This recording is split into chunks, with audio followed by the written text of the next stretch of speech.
Chapter 8. We're in the middle of chapter 8. We're on page 255 in the English. We are in the middle of exploring the answer to the question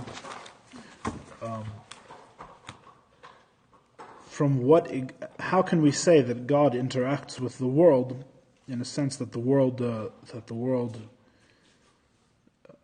so to speak, seems to affect God when we say that God himself is supposed to be totally unaffected by the world. That basically, with regards to God, the world may as well not exist. God himself does not change. Everything before him is kalei chashiv. Everything before him is as nothing. Therefore, there shouldn't be any capacity for an interaction with the world. And yet we see in the Torah that God treats the righteous with happiness, he treats the wicked with anger. There's this emotional relationship with the world, so to speak, whatever emotions are by God, which we've discussed at great length. What does it mean that God has a relationship with the world if God is truly infinite and God is truly transcendent?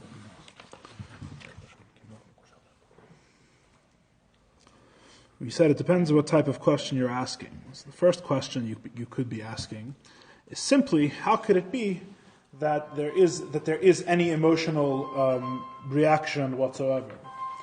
And the answer to that question is, as we've been explaining at great length in this discourse in many previous classes, the explanation is that the world affects godliness, but the world does not affect God. God, we know, is transcendent, is one, is totally simple, and is beyond totally beyond his expression. To God himself, the world may as well not exist, so to speak, because God is not affected by what takes place in godliness.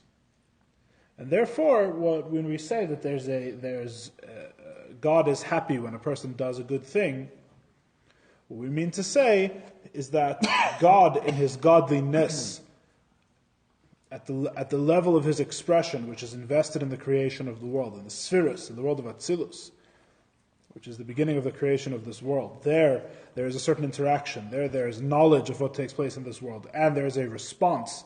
There is a response in kind. He has joy towards people who do good. He has anger towards those who are wicked. And that all takes place within godliness. It doesn't affect God himself. Then we said, that's all based basically on things before this chapter. Then we said, but really, you could ask the question deeper. The question is not so simple, because we know that the difference between God and godliness is affected by what's called the tzimtzum. It's affected by what's called the contraction. That there's an act God performs of withholding his reality, of withholding his own truth, withholding his own being. And it is from this act of withholding himself that some sort of multiplicity, some sort of defined reality is able to arise, which is what ends up being the vessels which define the 10 spheres of Atzilus, as we've been explaining them. There's the shimu, there's the trace, there's the greatly contracted expression of God, which is able to become defined, right? You have, for example, you have wisdom there, you have kindness there, you have all of the 10 traits of God. And the 10 traits, which themselves we don't really understand what they are, and their purity is very hard to understand, but those 10 infinite expressions eventually become, in their combinations, all the limitations of this world, as we know, as we've discussed. So what separates between God and godliness is the tzimtzum. And the question is that who is the one that is performing the tzimtzum at every moment to separate himself from godliness and to allow there to be an expression where he's able to be affected? It's God himself, the one that's supposed to be unaffected by anything. So the question, so to speak, arises again just at a higher level.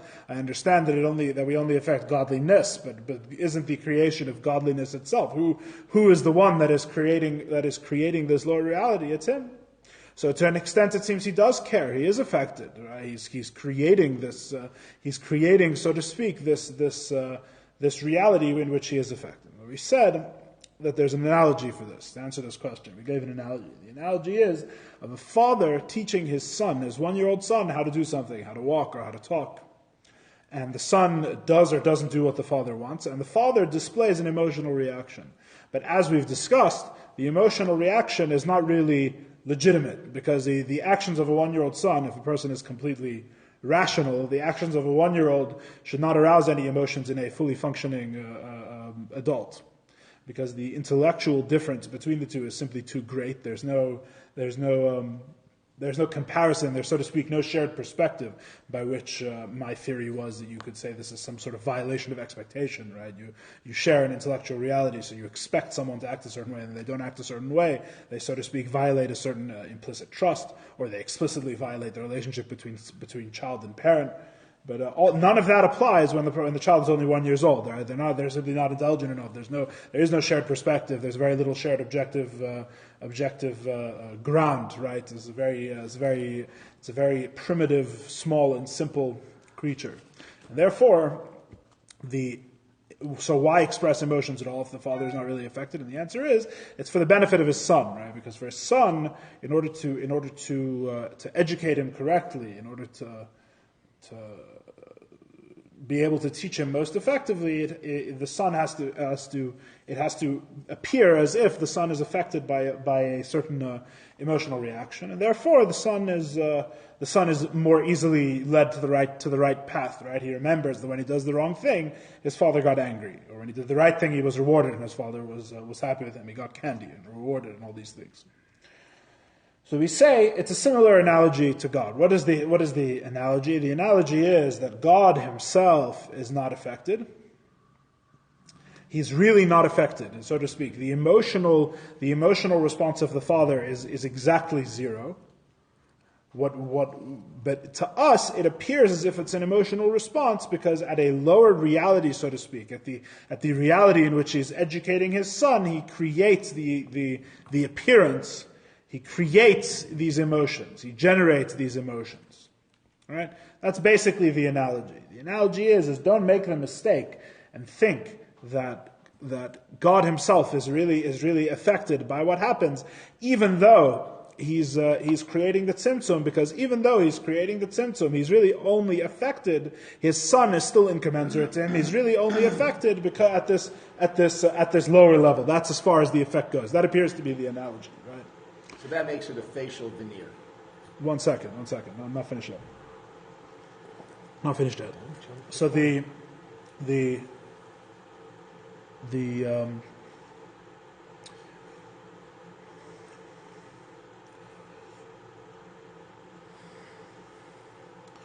so the point is made by the Tzemach Tzedek like this, that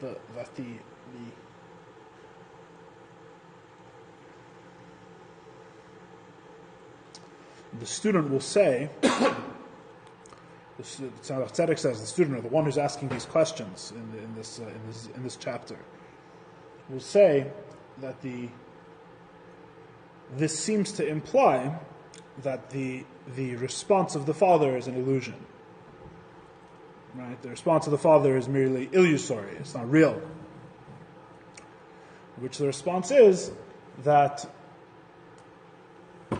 the analogy is not really correct. The analogy is not 100% accurate, as any analogy for God is going to have to break down at some point, just some of them sooner and some of them later.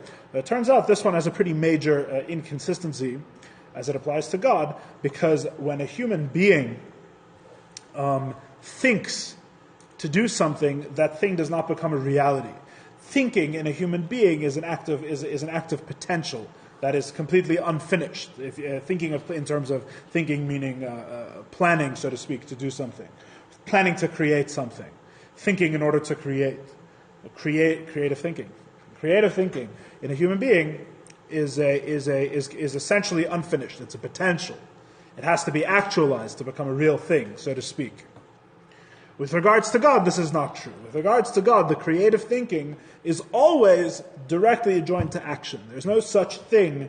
We said there's a rule in general. There's no such thing as a potential with regards to God. There's meaning to say an unactualized potential. That God plans to do something and doesn't do it. That's not how it works. Planning to do something and not doing it is a chisaron. It's a lack. It's a privation. It's something that happens to us because we're limited beings in time and space, and we have a body, and we have limited powers, and we have limited capacities, and all of these things. As opposed to a as opposed to God, who has none of these limitations. So when God, so to speak, thinks to do something, it actually takes place. So therefore, the point is that the expression by God, this expression is not an illusion. By God, this expression is real. There's no idea of it's not that the Father is planning to show, so to speak, the Father is pretending that there's emotions, just like God is pretending that there's actually an actual emotional response to the righteous. God, so to speak, his pretend is real, so to speak.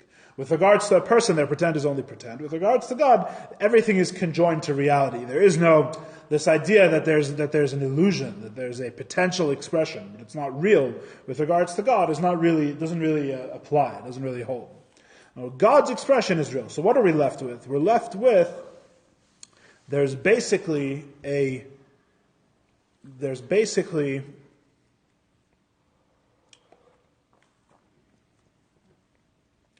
as we said last week, there's basically two perspectives. There's the Das Elyon and there's the Das Tachton. God knows in two ways. God reacts, so to speak, or doesn't react, in two different ways. There's before the Tzimtzum and after the Tzimtzum, the higher knowledge and the lower knowledge. There is Him as He is infinite and removed from what takes place within the world. And then, after the Tzimtzum, there is God's expression, God's lower perspective, so to speak, which is not an illusion, which is real, which is the emphasis here. There's the lower perspective, which is real, but the thing is that the lower perspective is, so to speak, only for our benefit, and we're going to talk about that more tonight. What exactly? Before and after, you mean? What does that mean? Within the Tzimtzum or outside the Tzimtzum? No, not before. as a matter of time. No, nothing is as a matter of time. All right. There's before and after, meaning to say that there's a causative process. There's God and His light. There's a Tzimtzum which then contracts them. None of this happens within time. We talk about it as if it happens within time.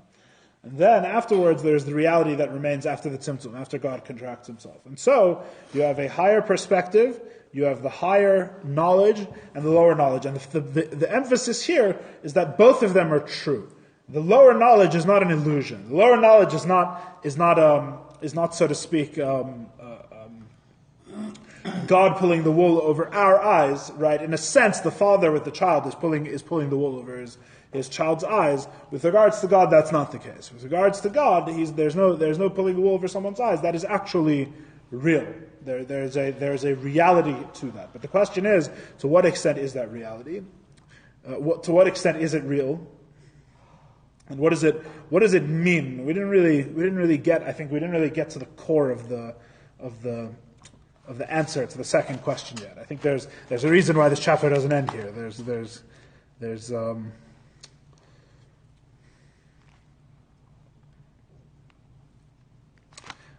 more to say. So let's continue and see if we can hash this out. We're on page 255. We are 7 lines down. Pardon me. We're 7 lines down on page 255. Umasha Amarnu. Our statement. The section starts in English. In Hebrew, Umasha Amarnu. Tzemach Tzedek says, Masha Amarnu Tzimtzum Yesh Lo Metzias. This that we say, that God's contraction of Himself exists. This is not a contradiction to what we say that before Him everything is nothing. So now we're getting to the core of the answer here, the core answer to the second question. It's a little complicated because the explanation is kind of esoteric. It's sort of in between the lines. So Tzedek seems to sort of be weaving around topics a little bit, and not really. He's going around the topic, but there's a reason for that because the topic is very difficult to address directly. So you have to get at it from a few different sides. But what we're saying here, the implied question here, is that the Tzimtzum, we just said it's real. Right? In other words, this lower expression of God, the Das Tachton, I really should have brought a whiteboard. Last week I thought I should have brought a whiteboard. This week I definitely should have brought a whiteboard, but whatever. They sell them for $25 at Office Max. Yeah, I have one at home. I just didn't bring it for whatever reason. But it would have. You'll see pictures. Pictures would probably help tonight, as we'll hopefully see. in our remaining time. We just said that Tzimtzum is real. There's a higher perspective and a lower perspective. There's God as He is totally omniscient, has a passive knowledge of the world by dint of being God.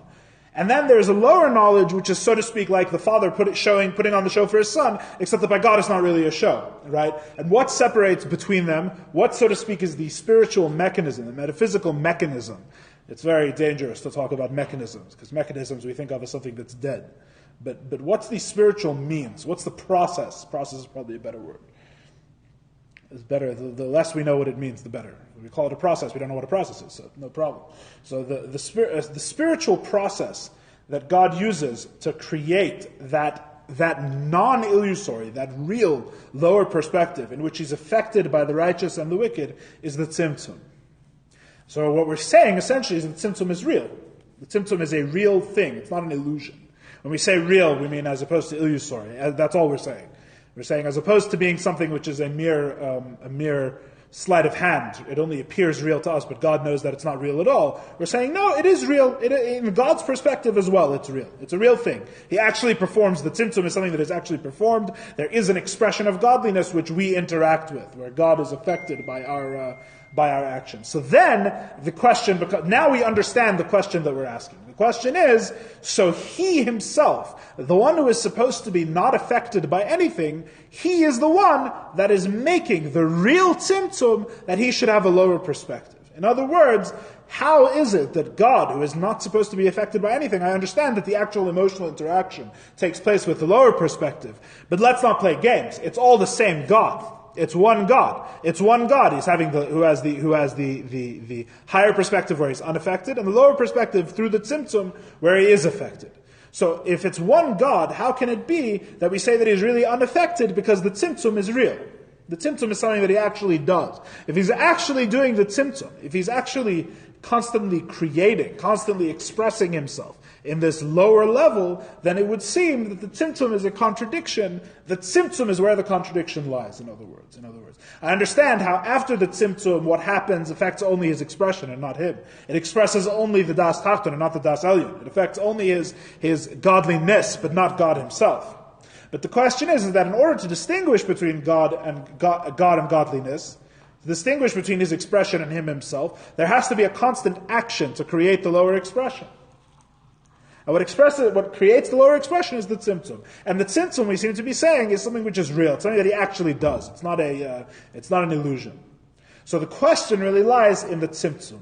What's the nature of the Tzimtzum? What's the nature of this act that He's doing to create this lower perspective where the righteous and the wicked actually affect Him, where He actually interacts with reality? Seemingly He is affected.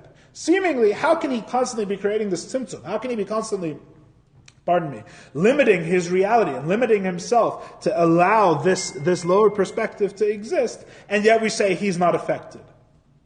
He's constantly willing Himself to be affected at some level, isn't He? Isn't that what we're saying? That Tzimtzum is real, not in a way where it only looks to us like He's affected, but He's not really. We're saying, no, to the extent that He's affected in godliness, it's not an illusion. He actually is affected.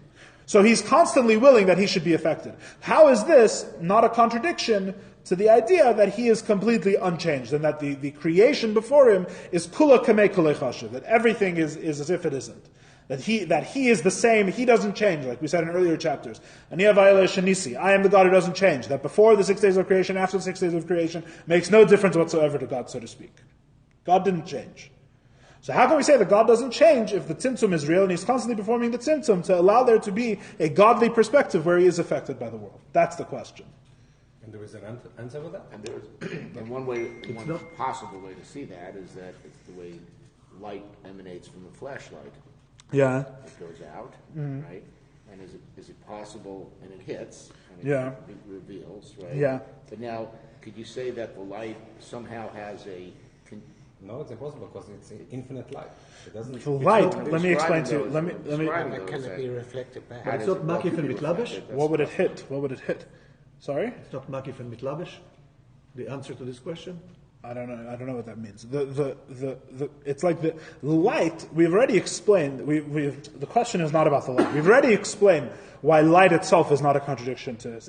If light itself were a contradiction, then even before the Tzimtzum is a problem, because he has an expression of his infinite light, which he conceals, right? The light is not a problem, as we've explained before. That's one of the reasons why the metaphor of light is used, because as God, he's able to express himself in a way that he's unaffected, right? That's why we use the metaphor of light. Just as the sun, by nature, by necessity, by dint of being the sun, expresses itself as light, so to God, the only difference is that with God, his necessary expression is willful. He desires to do his necessary expression, as opposed to necessary and willful in our world are contradictory. By God, it's not contradictory, because the fact that they're contradictory is a limitation which God does not have. Long story short, right? We talked about this earlier, but the light itself, light is not a contradiction. The fact that God expresses himself is not the contradiction. We're saying it's the tzimtzum that's the contradiction. Why though? Why? Because contradiction. Because the tzimtzum, light, because I'll tell you why. Because light is an expression which is as if it's necessary. It's like the sun. It happens by nature. Right? The only thing is that by God nothing happens by nature. Everything is by choice and by will. Fine. But putting that aside, the way that it happens, what it's actually like is like the sun's radiance. Does it affect the sun whether the light falls on a paradise or on a trash heap? And the answer is no, because to the sun it makes no difference. The sun just radiates light. And wherever the light hits, the light hits. So to speak, that's the explanation of what the light's like. But the tzimtzum is, so to speak, God is actually actively, we're saying it's not passive, because he's actually doing something. God is actively creating a lower perspective. He's actively taking that light which naturally radiates from him and holding most of it back to allow a perspective, to allow, so to speak, an objective reality arise outside of himself. It's an active thing, not like the light. The light, so to speak, in a sense, is more like you could say passive. It's more like something that just happens, even though it's not passive and everything is by will. So whatever, maybe that's its own question. Fine, but here we're talking about the tzimtzum, because the tzimtzum is where he's actually affecting that light on purpose, so that in order that there should be the room for an objective reality to arise. That's the question. That's the question. The answer is like this. It's not a one-line answer. I shouldn't start the sentence. The answer is like this. The Tzemach Tzedek continues. The mashma, the implication is, 3 lines up from the bottom of 255. The implication is, shehu ka'ayin ve'efes mamash. Because the implication is that everything to him is absolutely as nothing. We're going to be a little lawyerly here. The implication is that everything is absolutely as nothing. U'kamotion is bar b'lekutei amarim chelik beis parak. What was explained in Shari Yichud ve'amunah, the second part of Tanya, chapter 6. Ki ein... One second. Ki ein hakavana b'firush she'ein lahem metzias klal. Sorry. Ki ein hakavana b'firush kaloi. Because the intention in the word kaloi, that everything before him is as nothing, is not that everything does not exist at all. Dezeu loy mamish. That is, then the verse would say, then the saying would say, everything before him is nothing. But that's not what it says. It doesn't say everything before him is loy. It doesn't say kula kamei loy chashiv. Everything before him is not reckoned. Say, maybe. Rather, what it says is kula kamei kaloi chashiv. Everything before him is as nothing. Again, it doesn't say everything before him is nothing. It says everything before him is as nothing. V'loi kaloi b'chaf hadimyan. It says kaloi with the chaf hadimyan. The chaf at the beginning is a chaf. They're called the chaf hadimyan in the grammatical form. The prefix, the letter chaf, is the chaf hadimyan, the chaf of comparison. You say as something, like something, right? It's like nothing. It's a simile. The everything before him is as nothing. What does this mean? Why doesn't it say everything is nothing? Why does it say everything is only as nothing? Because when the only time that everything was literally nothing was before he created the world. That's when there was nothing. Kula kamei loy. Everything before him was nothing. That was before he created the world. Before he created the world, there was nothing else, there was nothing before him. And furthermore, the pirush kula kamei kalei chashivi kayal elam hazeh gashmi. So how do we? In other words, he's explaining. Pardon me. I should have explained better. He's explaining why we can't say that it's literally nothing. He says, first of all, because that's what was before he created the world. In other words, the creation of the world, as we just said, is not an illusion. The creating of the world was something. So this is after the fact. It has to say it in a different. After the fact, it says it's like nothing, because before he created the world, there was nothing. So we have to understand what he means now, right? But he's saying further, another reason why we know that it's not literally nothing. Furthermore, I'm on the fourth line on 254. The hal pirush kula kamei kolei chashivi kaila lamazeh gashmi. Because the explanation that everything is as nothing before him refers to our material world, the physical world. And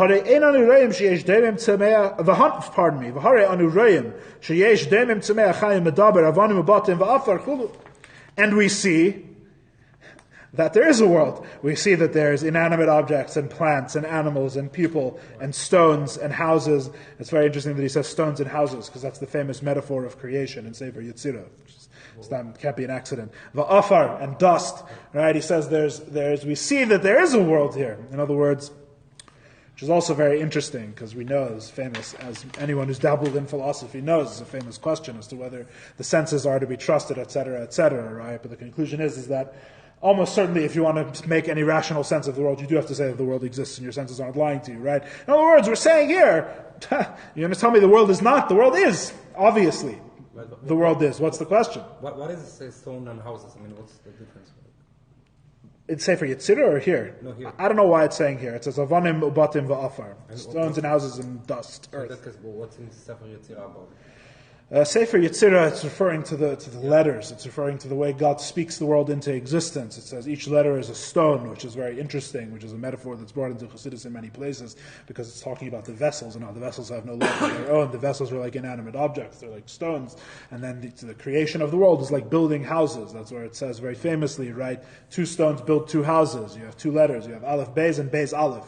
Right, so you have 2 stones and they build 2 different houses. But if you add a 3rd letter, now you have a bunch more houses, right? And again, it grows. The mathematics as you add each letter, the number of houses you can build grows until it gets completely out of hand. And that has to do with the creation of the world. It has to do with the vessels. It's a whole thing. It's just interesting here that he says stones and houses. It jumps out of me. I assume it's related in some way, but I don't know. He says the 4 types of existence, right? He says inanimate objects, plants, animals, and people. And then he says 3 extra things. He says stones, houses, and dirt, earth, etc. It's mysterious. I don't know why, but stones and houses sticks out, because in many Maimarim it talks about the stones and houses, right? And 2 stones make 2 houses. It's interesting. Okay. So, but what he's saying is that in addition to the fact that when could there only be nothing, is before the 6 days of creation. In other words, that's almost, so to speak, a Torah argument, right? In the Torah itself, we know that God created the world in the Torah. Before He created it, there was nothing, and now there's something. Obviously, I think that's the gist, even though it doesn't really say that explicitly. But it also says, in our experience, we know that there is a world, that the world actually does exist. The only other option is to say that everything that we know is an illusion, which is an option. It's not. Some people have tried it before. So Tzedek is saying that this is apparently not the most. This is not the most logical. This is not the most logical conclusion. The logical conclusion is that when you see that everything around you exists, you see there's people and animals and things. There's something here. But right? What if you take 2 materials? I mean, you mix them together. Yeah. But then you're able to bring them back to where they were. Did anything change? Yes. Yes, it did. I'm not sure, in what sense you're asking. I'm saying that we are living here, but on the other end, I mean, we are almost like nothing. And if you go back to where we started, nothing changed. Maybe that's the reason that you mentioned the word afar, because after all, we are coming from afar. We're coming from the earth, right? It could be. But he's saying at least the afar is real. At least the earth is real. The Echuloi Mamesh, the Tzemach Tzedek says, and how could you say that the world is literally nothing? That's not saying the world is literally nothing in Tanya, long story short. As I think I've mentioned before, it's a very gung-ho beginner in Chassidus mistake to make, to think that Chassidus is saying that the world doesn't exist. It's very Eastern. People like to take the route to the Mimer is straight through Woodstock. So the world is an illusion. The world doesn't really exist. It's very spiritual. That's not what it's saying. It's not what it's saying in Tanya. What it's saying in Tanya is not that the world doesn't exist. So what is it saying? Ella pirish kaloi. Rather, the meaning of the word kaloi. I'm now on page 257. Hainu means she'enoi ela b'shem bifnei atzmei. When something is as nothing, what does that mean? This is important. It means it does not. The literal translation of the words, he translates it here as it does not have an independent identity, which is a good translation. The literal translation of the words is that it does not raise its own name. It does not come up with its own name. It's like a thought. Thought is nothing without. No, it's it to something. No, it's not like that. What it's like is like.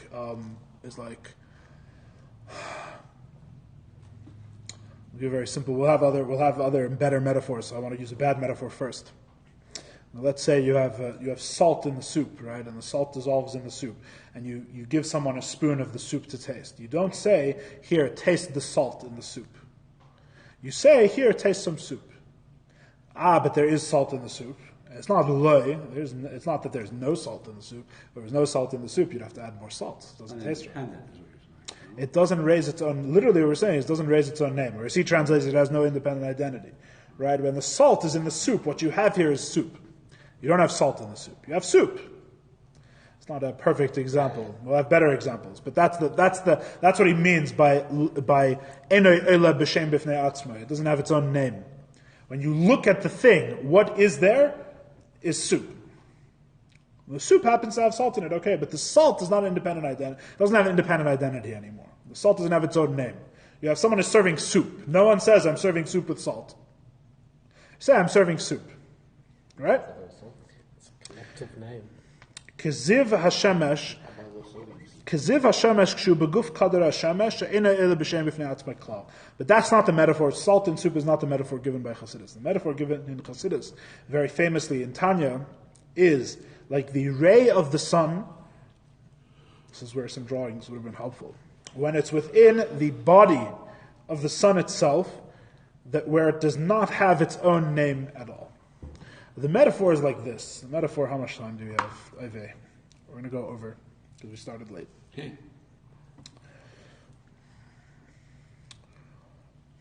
The metaphor given in Tanya is like this.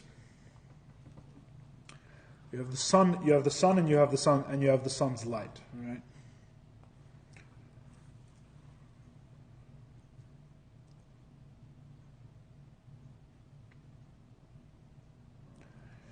Let me put it this way. In Tanya, this question is a build-up to the question of how can you say that the world exists.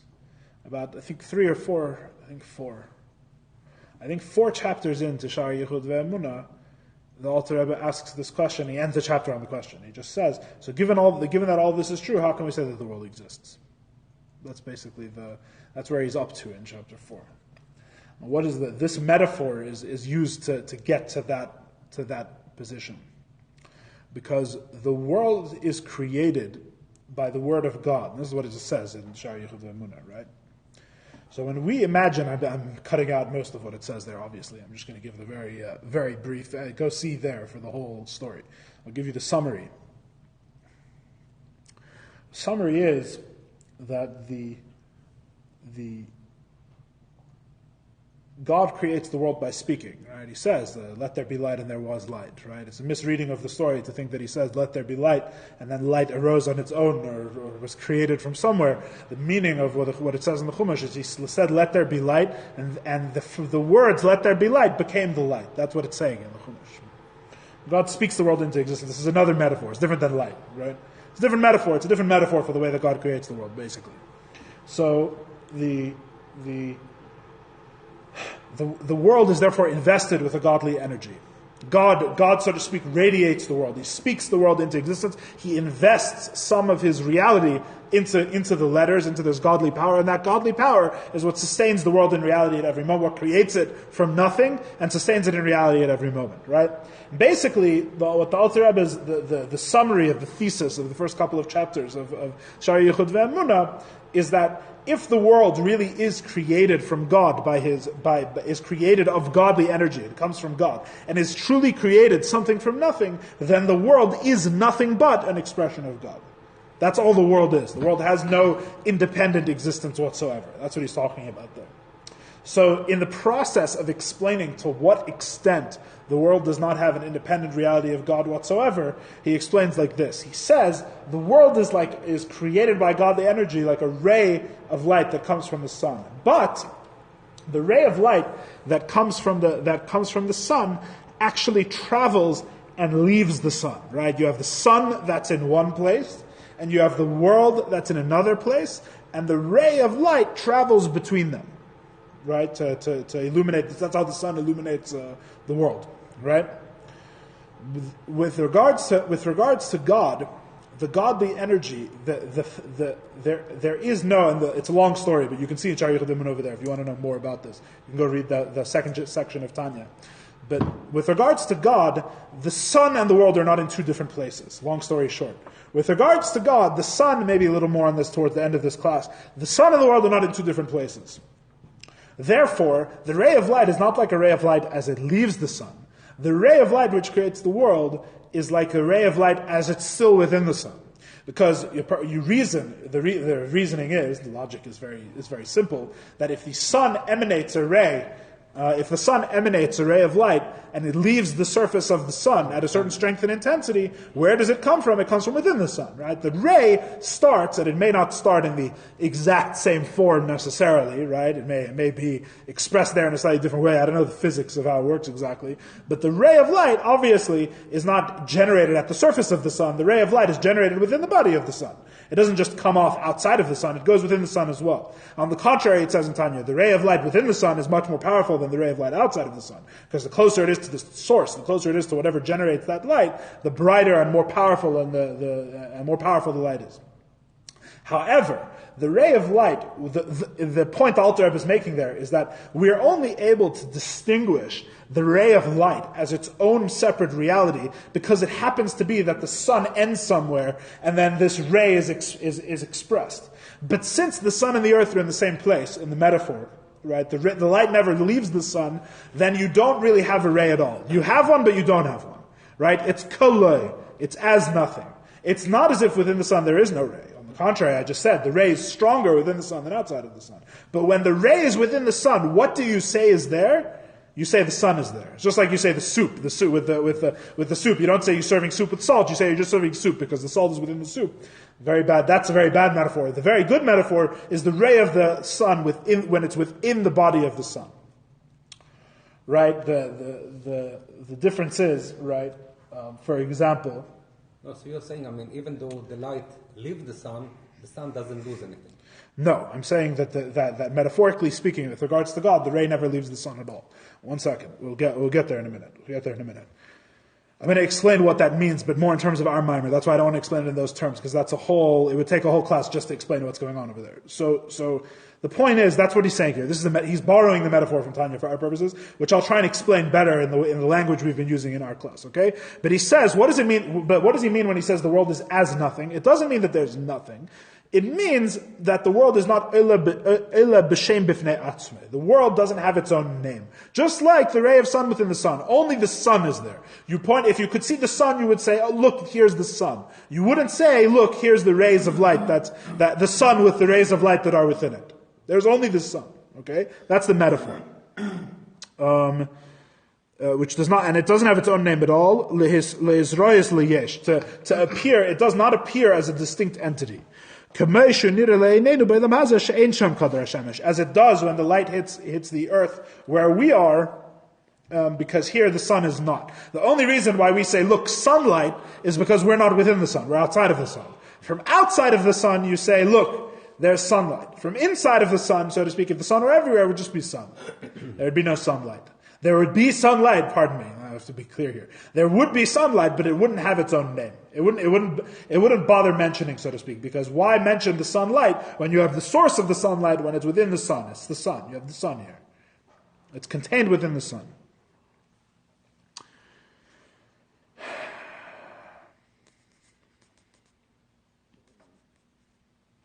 Elasham loy nirra kader hashemish. Within the sun, you only see the body of the sun itself. You see the sun. B'vnei shaziv batal b'metzias, because the ray is batal b'metzias. It does not have an independent existence of the sun whatsoever. Right? It's worth pointing out that does the ray outside of the sun have an independent existence? Very, very barely. Very barely. Outside of the sun, it has a very dependent existence, and its whole existence is only to express the sun. But nevertheless, if you're able to say that if the sun is there, but the light is here, that's already, to some very slight extent, an independent existence. We're eliminating that little piece of, that little scrap of independence.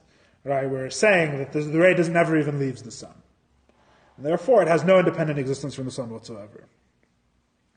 The ena kavana she'ena nimtzei sham klal, and the intention is obviously not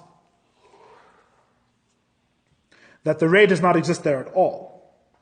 Shezeh ena kivadai nimtzei sham, which is not true because certainly it exists there. Because if it didn't exist within the sun, then how would it come to leave the sun and come to the earth? Surely it exists there. Beyeser says it exists there even stronger than it exists on the earth. Ela shebatul v'zehu pirish kaloi.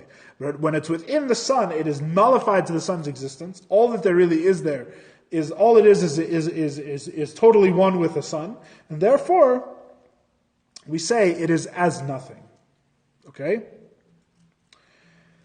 Let's do footnote 20. I want to do the starting from the second paragraph, footnote 23. Let's just read his. It's a good recapitulation. The same concept applies with regard to the light of the sun being batal, being nullified within the orb of the sun. The concept is not that the light is nullified and ceases to exist. Rather, that it no longer exists independently and has taken on a new and higher identity. On this level, it can be seen as part of the orb of the sun. The classic analogy given for this is a candle that is included in a torch. It continues to shine, and nevertheless, its light is no longer its own individual light, but the light of the torch. Right? The point is, whatever, that's not worth distinguishing now. Similar concepts apply with regard to God's light being included in its source and becoming batal. The same idea applies to God's light being within its own source, which we're going to discuss in a minute. The intent is not that the light ceases to exist, rather it is no longer perceived as an independent entity. It is subsumed within its source, and only the source is perceived. Indeed, the oneness of the light with its source is more pronounced at the halachic parallel side with regard to sukkah, and what we didn't read. For God's light was never a distinct entity in its own right, while the objects of the Kabbalah to the sukkah were. Okay. So it's the same analogy with regards to it has achieved a higher identity. It has achieved a higher reality. It's no longer just a ray of light. When it's within the sun, it's totally one with the sun. Or like the example they mentioned in the footnote, like the candle that's within the torch. That there is no, if you hold the end of a burning candle within a big torch, within the torch fire, the flames of the torch, on the one hand the candle is burning, but on the other hand all you really have is the torch fire. They've become one. Right? It's become one in a bigger reality. So it exists. So I'm one line down on page 256. So too are all of the worlds after their creation. They do exist. But before him they are as nothing. They are like the ray of the sun within the sun, the loy mamish, and not literally nothing. Vidal. And this is sufficient for those who understand. Dai lemavin. This is enough for the one who understands. Are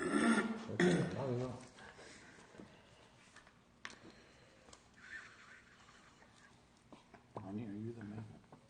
Huh? Are you the maven? What? I think? No.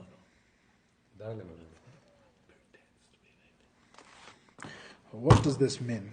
As I asked myself this question, myself as we were preparing for the shir. That's it. That's the answer. That's basically the answer. The next sentence is, and that answers the question, and then the next sentence after that is a new topic. So, this is the answer to the question, right? Let's remind ourselves. Let's go back. Let me try and explain this in 10 minutes. What was the question? The question is, the tzimtzum is real. Right? The tzimtzum is real. The tzimtzum is something that God actually does. And therefore, it would seem that God himself, who is totally not affected, right, is affected because he's performing the tzimtzum. And the answer is that the tzimtzum is real, But in what sense is the tzimtzum real? The tzimtzum is real in the sense of kaloi. There's no independence. The tzimtzum is real like the ray of the ray of the sun within the sun. Tzimtzum has no independence, so that it's, in effect, it's as if it's part of God above the godliness, in a sense. No, Tzimtzum is the way you see the ray outside of the sun. it seems like it's created for man's benefit only. Is Tzimtzum with salt? No, No? the tzimtzum is not the salt. The salt is, pardon me. Tzimtzum has to be, because otherwise, it's going to be too much. So something has to be there. I said it's created for man. But it doesn't. The tzimtzum is the way you see the ray from outside the sun, not from the No, inside. you cannot create it, because, if you would have seen it without the Tzimtzum, we would disappear. It's like... But I think what I say.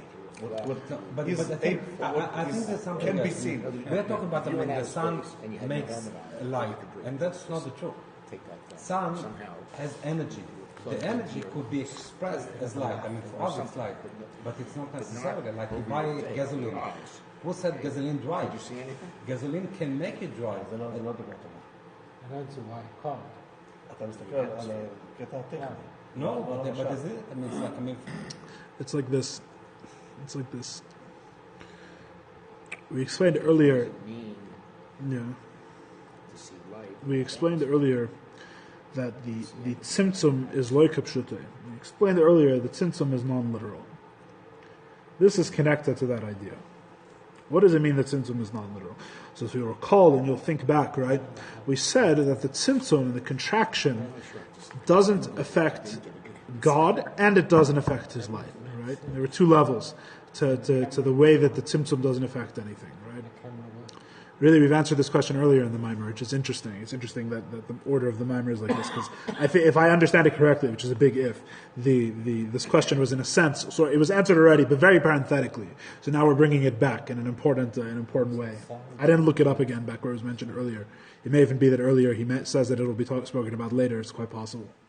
We say that the tzimtzum doesn't affect him and the tzimtzum doesn't affect his light. We said earlier. What did we mean? We said it didn't affect him. Why didn't it affect him? Because the tzimtzum is only in the light. Right? The tzimtzum is not in God. Right? Obviously, what's contracted, what's removed, is his expression, is his light, not him himself. But then we said even further. We said the tzimtzum doesn't affect the light either. We said the tzimtzum doesn't even affect the tzimtzum is in the light, but the tzimtzum doesn't affect the light either. What did we mean by that? We said, if you recall, you have God, who is the source of the light. He emanates the light. What's the story of the tzimtzum? If you recall, the tzimtzum is that the light is returned to its source. The light, instead of emanating out, here, see what this reminds you of any metaphors. Instead of the light radiating outside of God, the tzimtzum affects that the light radiates inside of God, so to speak. It never leaves its source, whatever that means, metaphorically speaking. The light never leaves its source.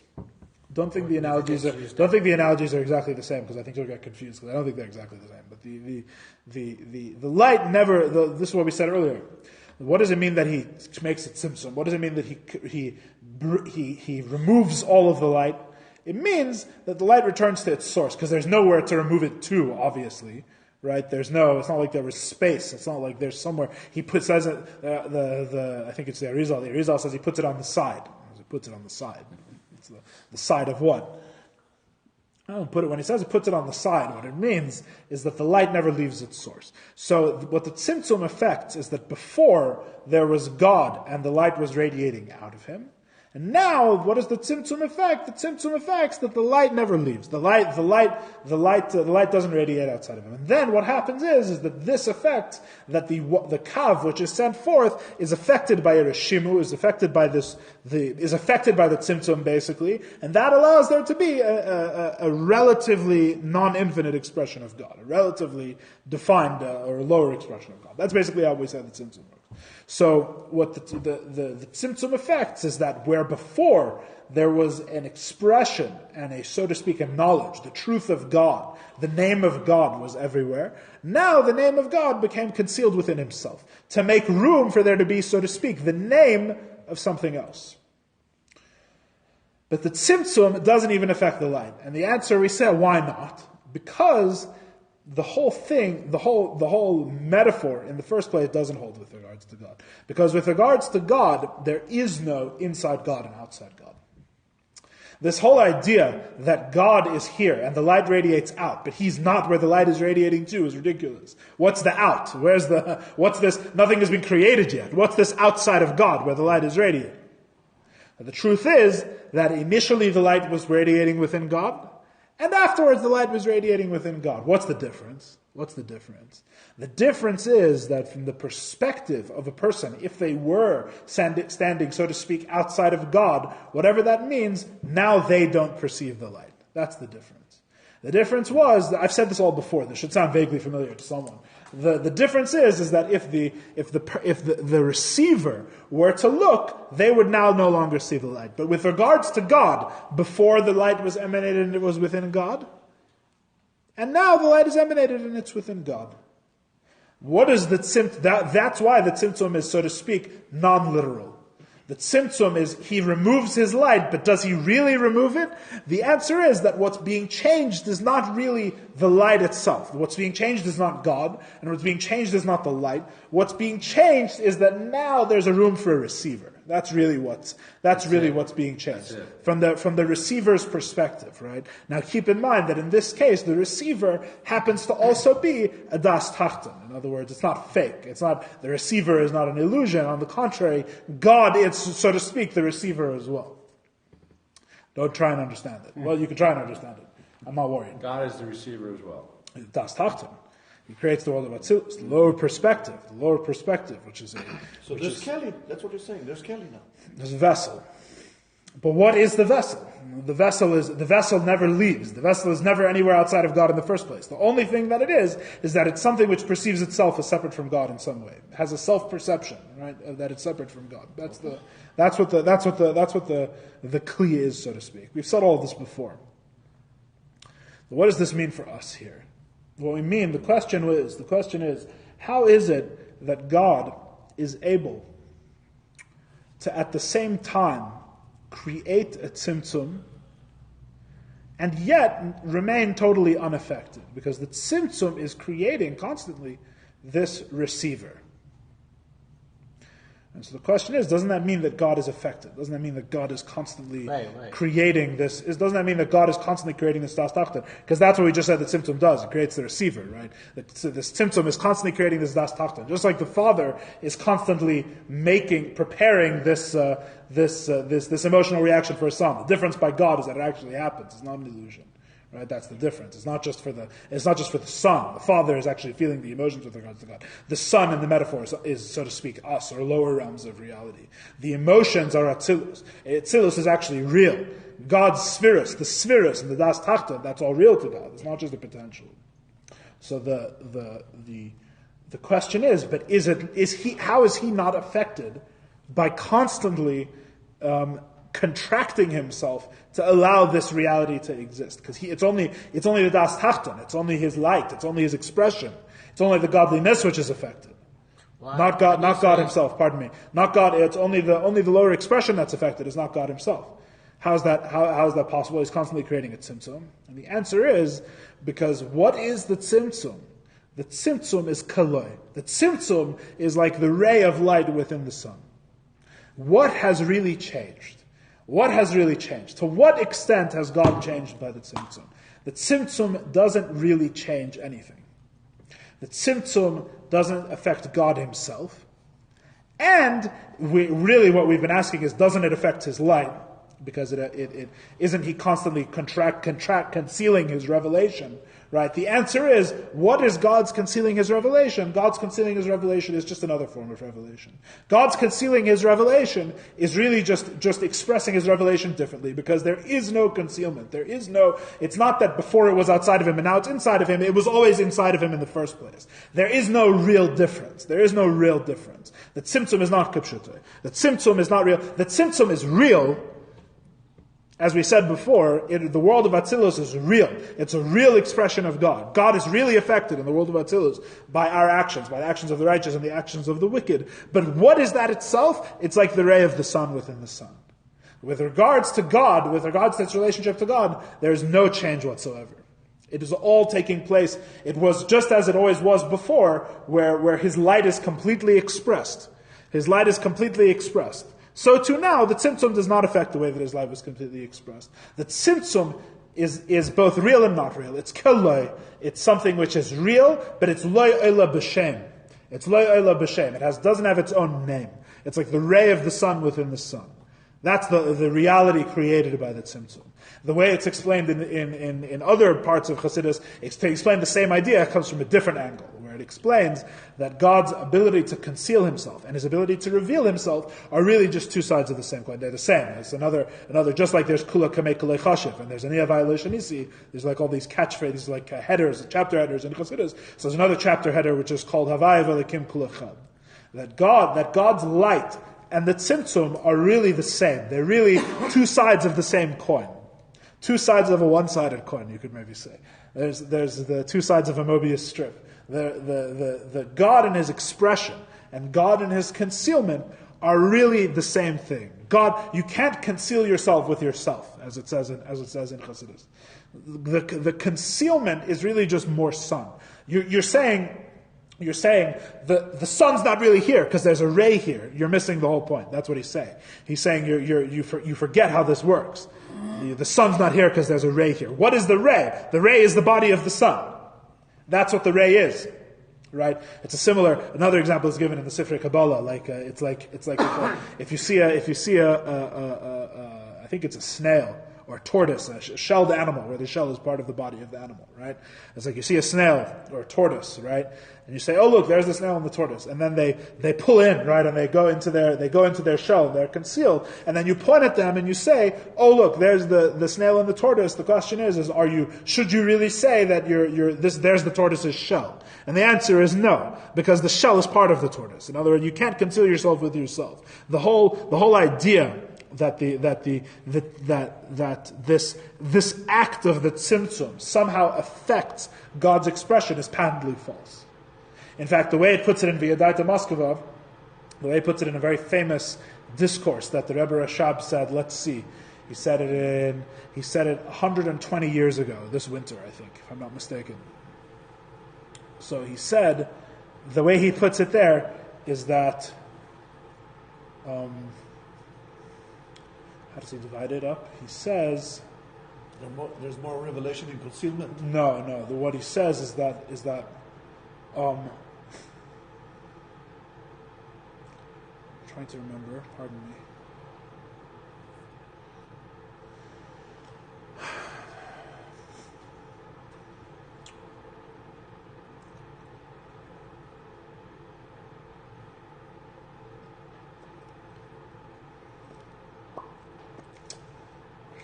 Pardon me, I'm sorry, I can't remember.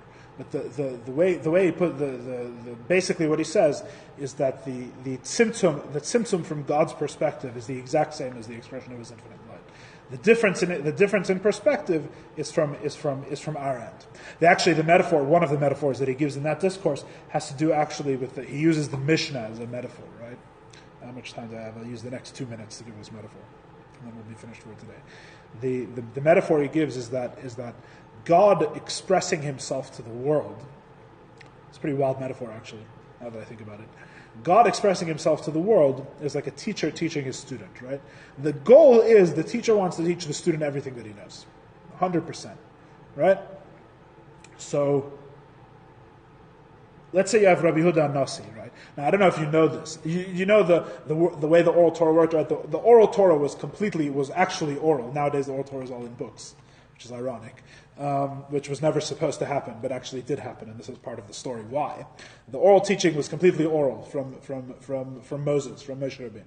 There was a written Torah. The written Torah was actually added to, which is a very interesting idea. Where did they get the right to the written Torah? How is there more? How is there a Tanakh? But the bottom line is that there's 24 books of the Scripture. That's the written Torah. You have the oral Torah from Moshe Rabbeinu, from Moses, from Sinai. And not only was there actual teachings, given down from Sinai and in the oral law, but there was all sorts of debate and a process of learning and explaining, just like you find in the Talmud, right? You have people arguing over the meaning. What does this mean? How do we apply it? How do we apply this law? Basically, the extrapolation from the initial laws given at Sinai and the written Torah as to how to apply this to daily life, which is a potentially infinite process, right? It just keeps going and going and going. So there was this whole tradition. And the thing is that not only were the laws passed along in the oral law as they were, the whole tradition kept growing. In other words, there started to be part of what was passed on orally was all the teachings of all the previous generations, right? You had all these rabbis and all these arguments, and it was all passed along and remembered. It was all memorized and passed along in speech and orally. Rav Yehuda Nasi, in the time of the Beis Hamikdash, under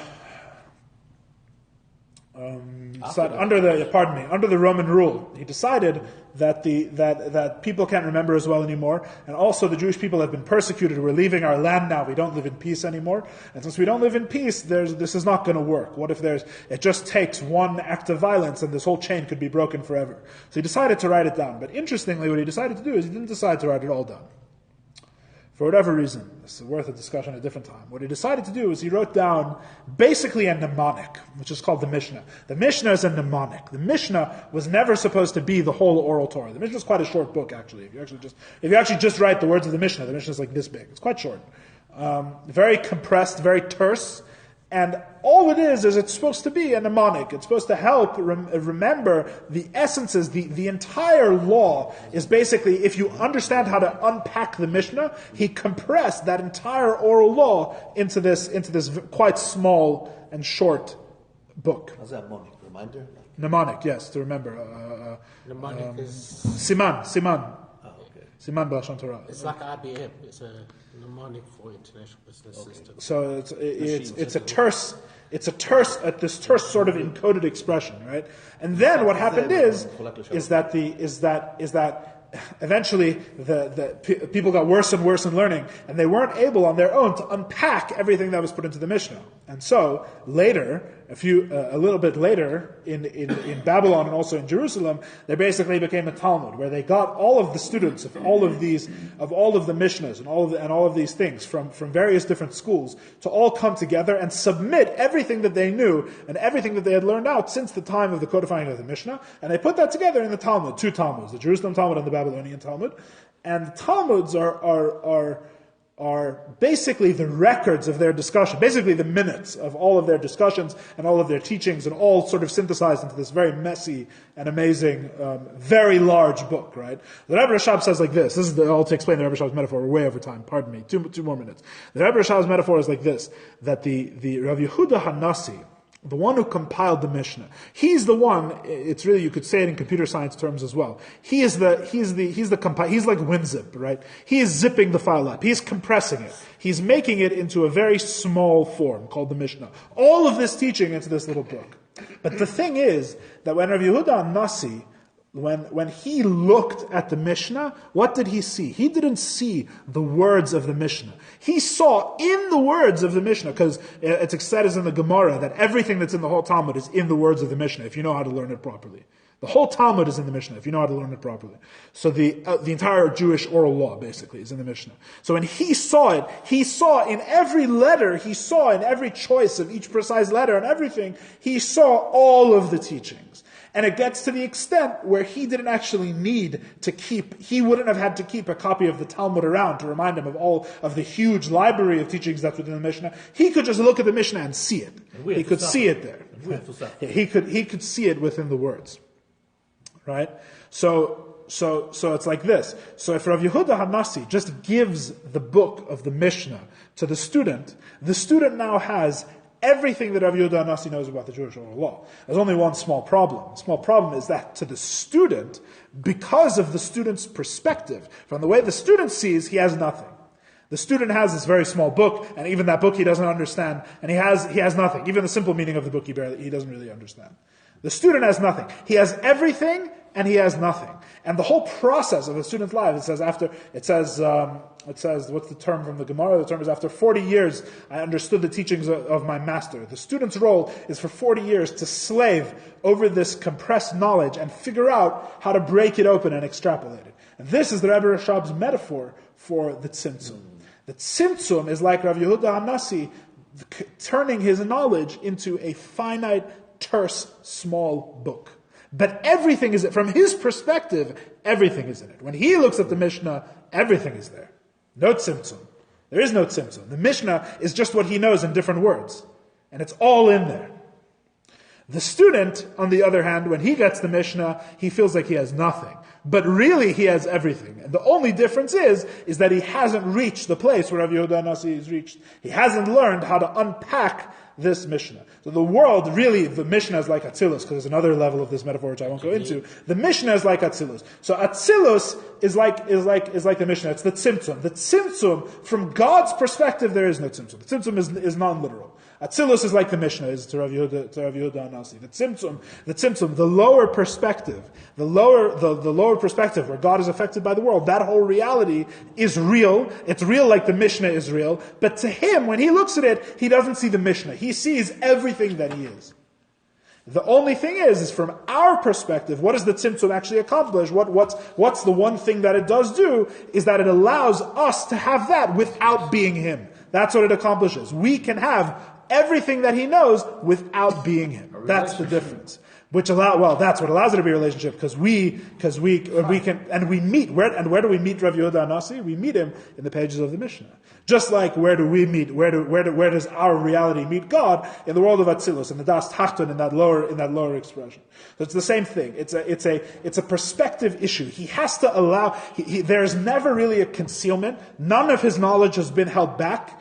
Everything, the Tzimtzum is an illusion, is not an illusion. The Tzimtzum is non-literal.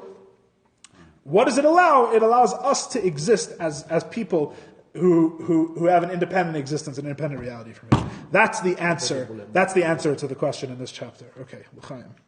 Good evening, everyone.